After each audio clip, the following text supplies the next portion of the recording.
안녕하세요, 풋볼 포레스트입니다. 손흥민 선수의 토트넘 하스퍼가 오늘 새벽에 있었던 2024-25 시즌 프리미어리그 3라운드에서 난적 뉴캐슬 유나이티드 원정 경기를 떠났고, 토트넘 하스퍼는 뉴캐슬 유나이티드보다 더 우세한 경기를 펼쳤지만 지난번과 똑같은 패턴으로 무너지면서 뉴캐슬 유나이티드 원정에서 3연패를 기록하게 되었는데, 토트넘 하스퍼는 경기 도중 선수들이 프리킥을 서로 차겠다는 등 의견 충돌이 발생하면서 좋지 못한 모습을 팬들에게 보여줬고, 이에 많은 토트넘 하스퍼 팬들이 토트넘 선수들의 충돌에 대해 엄청난 불만의 목소리를 내고 있습니다.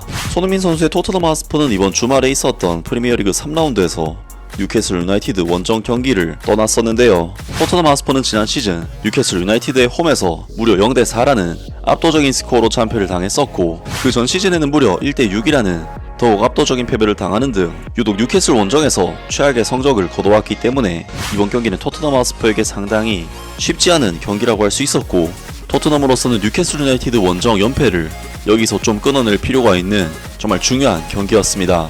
그리고 이번 경기에서 토트넘 하스퍼는 자신의 천적과도 같은 상대인 뉴캐슬 유나이티드를 상대로 경기 내용적으로는 상당히 우세한 경기를 펼치면서 90분 동안 슈팅 숫자가 20대9, 볼점률 면에서도 66대34로 모든 스탯이 2배 이상 차이가 날 정도로 정말 기대 이상의 압도적인 경기력을 자신들의 천적 뉴캐슬 유나이티드를 상대로 보여줬는데요. 하지만 토트넘 하스퍼는 지난번 뉴캐슬 유나이티드와의 경기 때도 그랬듯이 주도권을 잡고도 이렇다 할 확실한 찬스나 마무리를 보여주지 못하면서 번번이 득점 찬스를 놓쳤고, 수비진에서는 또다시 알렉산더 이삭 선수에게 수차례 뒷공간이 허물어지면서 토트넘 하스퍼는 결국 이번 뉴캐슬 유나이티드와의 3라운드 경기를 1대2로 1대2 패배로 마무리했고, 또다시 뉴캐슬 유나이티드 원정에서 패배를 거듭하게 되었습니다. 물론 토트넘 하스퍼가 이번 경기에서 패배한 이유는 2배나 많은 슈팅을 기록하고도 득점을 터뜨리지 못한 공격수들의 부진도 컸지만, 기본적으로 선수들 간의 전술적인 움직임이나 조직에 있어서도 큰 문제를 보인 경기였는데, 그러한 부분은 특히 토트넘 하스퍼의 프리킥 찬스가 나왔을 때 선수들끼리 충돌을 하면서 발생을 했는데요.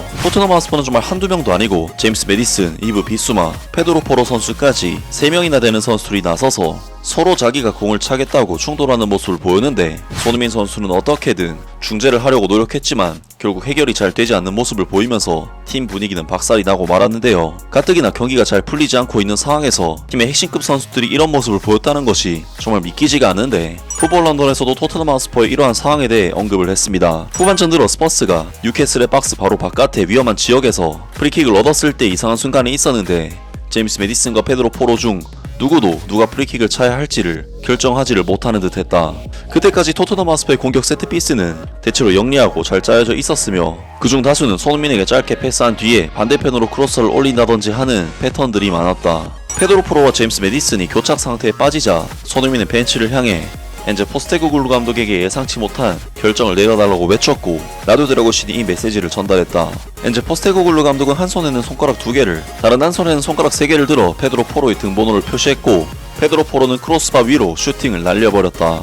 라면서 토트넘 하스퍼 선수들이 서로 프리킥을 차기 위해 약간의 분쟁을 벌였고, 풋볼 런던에서는 참으로 이상한 상황이라면서 토트넘 하스퍼의 혼란스러운 상황에 대해 비판적인 표현을 썼습니다. 정말 이번 사건은 어떻게 보면 별일 아닌 것 같이 보이기도 하지만, 전형적으로 팀워크가 좋지 못한 팀에게서 나타나는 현상인 만큼 결코 가볍지 않은 문제라고 할 수 있는데, 이에 많은 토트넘 하스퍼 팬들이 토트넘 선수들의 충돌에 대해 엄청난 불만의 목소리를 내고 있습니다. 이건 미친 짓이야. 제임스 메디슨은 프리킥으로 아무것도 이루지 못했음에도 불구하고 여전히 탐욕스러워하네, 멍청이가. 가레스 베일이 떠난 이후로 스퍼스에 영입되는 선수들은 모두 세트피스 능력을 잃었다. 그래도 제임스 메디슨은 레스터 시티에서는 프리킥골을 많이 넣었었는데 왜 경기 전에 프리킥 차는 선수를 정해놓지 않는지가 이해가 안된다. 제임스 메디슨은 프리미어리그에서 프리킥을 8개를 넣었고 페드로 포로는 0골이다. 그리고 메디슨은 그것을 가져가지 않았다. 어떤 사람들은 요점을 놓치고 있다고 생각한다. 물론 페드로 포로가 이걸 가져갔지만 여기서 드러난 태도가 문제다. 제임스 메디슨은 문제다. 나는 그가 프리마돈나라고 항상 생각했다. 메디슨 포로도 마찬가지로 탐욕스럽다.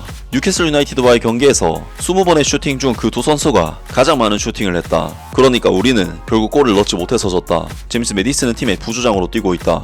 그리고 그 모든 태도 끝에 결국 페드로 포로가 프리킥을 차고 날려버렸다. 훈련장 클립을 보면 전혀 놀랍지 않다. 그들 중 누구도 프리킥으로 골을 넣은 적이 없으니 누가 차든 상관없다.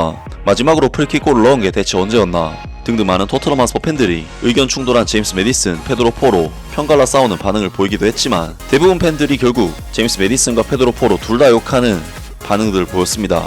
정말 토트넘 하스퍼에게 이번 사건은 팀의 기강에 있어 굉장히 좋지 못한 시그널로 볼 수가 있는 사건이었는데요. 정말 원하는 바를 얻기 위해 선수들끼리 잘 뭉쳐서 해도 될까 말까한 팀이 토트넘이라고 할 수 있는데, 토트넘으로서는 올 시즌 정말 해야 할 일들이 많기 때문에 벌써부터 팀이 이렇게 돼버리면 안 된다는 생각이 드는데요. 토트넘 하스퍼는 이제 2주간의 A매치 휴식기를 갖게 되기 때문에 그동안에 잘 정비를 해서 다음 경기 북런던 더비 경기에서는 더 좋은 경기력을 보여줬으면 좋겠습니다. 아무튼 오늘 영상은 여기까지고요. 영상 재밌게 보셨다면 구독과 좋아요 그리고 댓글 부탁드립니다. 감사합니다.